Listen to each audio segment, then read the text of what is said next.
guys. Okay, we are gonna make a soup. Now I know it's summertime. Who eats soup in the summertime?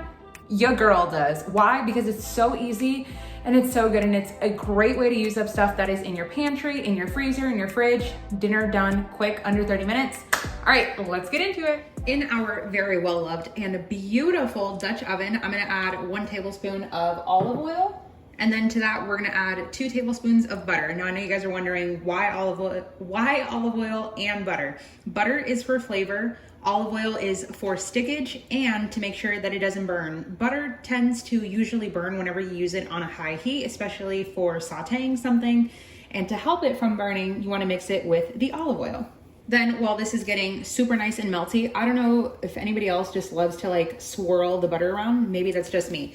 Now I have my pre-chopped veggies. I pre-chop these myself. I do not buy them pre-chopped. 1, because I just feel like, I mean, obviously they're way more expensive, but then 2, you don't get the same flavor because they're pre-chopped in some factory and then they just get sent over to the store, and by the time you get them, they've been sitting in that package for weeks now. So in here I have 1 pretty large carrot. You can either peel it or not, totally up to you.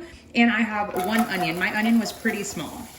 And to all of this beautifulness, we're not really looking to get any color here because it is a soup in the end, so it's just gonna continuously, is that the word? Yeah, it's just gonna continue to keep cooking. So we're just gonna add everything kind of at once and then let it go from there.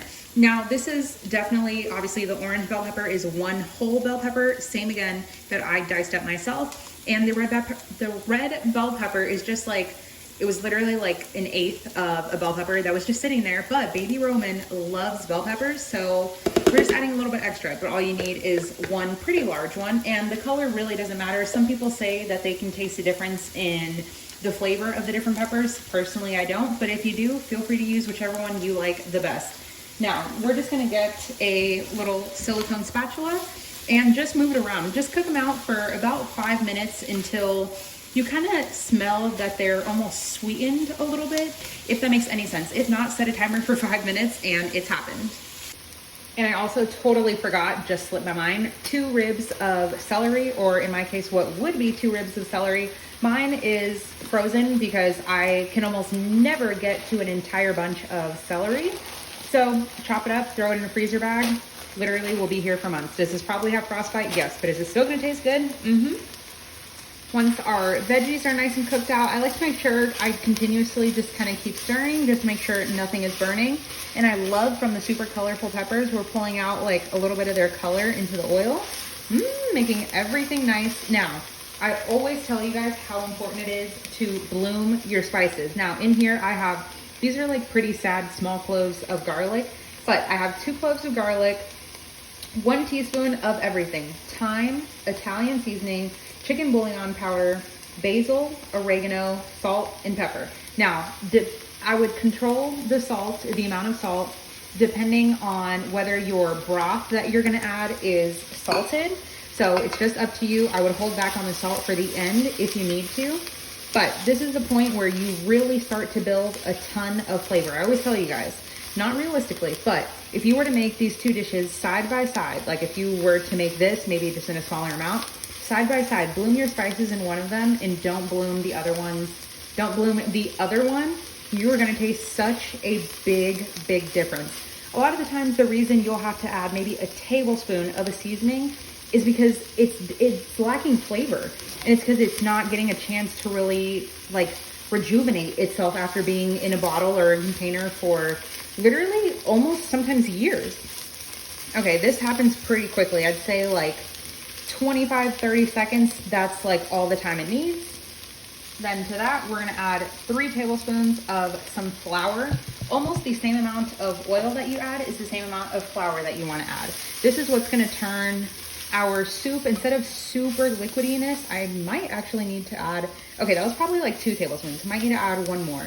But this is what's gonna keep your soup by being thick and creamy the way you would expect from a soup, rather than just like that really watery, like liquid diet type of soup. All right, I added that extra tablespoon. And as always, whenever you are adding flour to anything, just like the spices, let it hit that heat and kind of cook out that raw flour taste.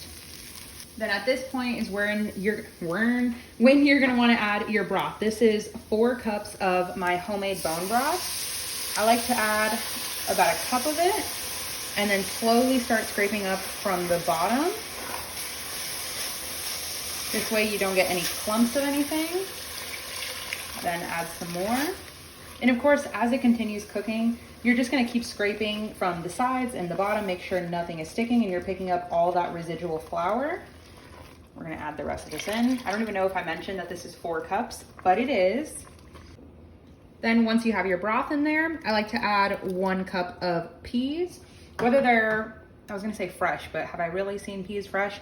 Whether they are, well, yeah, whether they're from a can or frozen, it really doesn't matter. You still just need 1 cup. And same thing for some corn.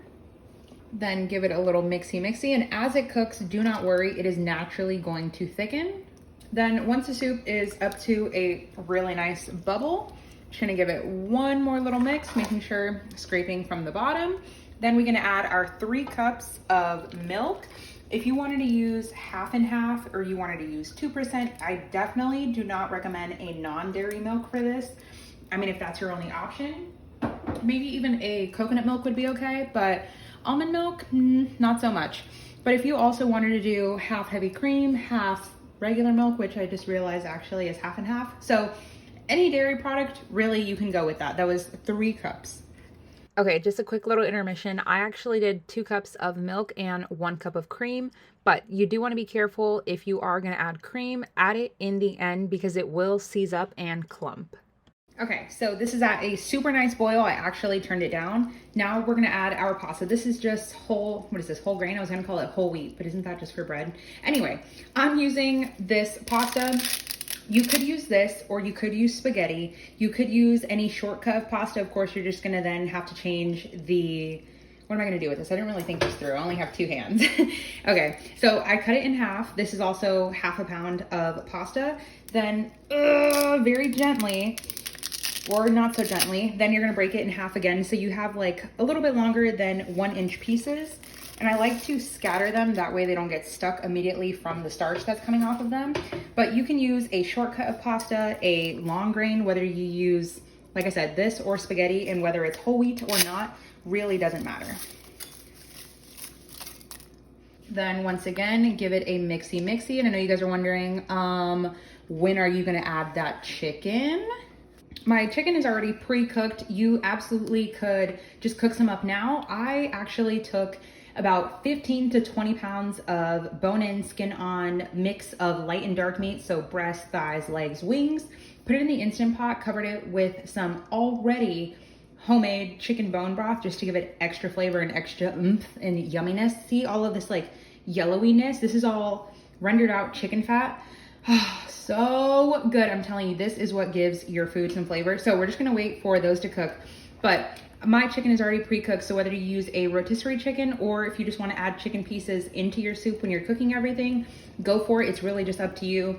Buying rotisserie chicken is nice, but depending on where you live, at my commissary, these chickens are like, I feel bad eating them. They are the most like baby scrawny chickens. They're not even like a Cornish game hen, but I swear to you, for dinner, we would need like 1 chicken each. And they're like $7. Like what the heck? What happened to like, you know, Sam's Club and Costco having like $5 gigantic rotisserie chickens? Okay.